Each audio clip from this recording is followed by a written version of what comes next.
إحساس إني جبان وما استاهلش حب حد حبهولي بجد كان بيموتني. ساعة الخوف بيخلينا نضيع حاجات نندم عليها العمر كله. أنا مبسوط أوي إن أنا بشارك لأول مرة كمخرج يعني، ومبسوط إن أنا معاكم.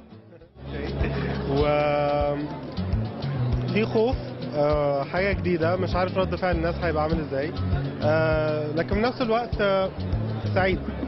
فإن شاء الله يعني تكون معانا في عرض الفيلم والفيلم يعجبكم.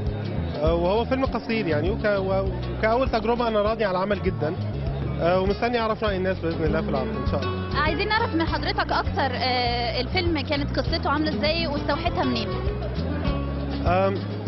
أنا هعترف، مش هنكر إن أنا كنت متأثر جدا بالأستاذ داوود عبد السيد في فيلم رسائل البحر، بس القصة مش مأخوذة من الفيلم ولا أنا مقتبس حاجة، لكن أنا كنت متأثر بالجو بتاع الفيلم ده. هو فيلم بيتكلم عن حالة حب اتنين حبيبين بيودعوا بعض.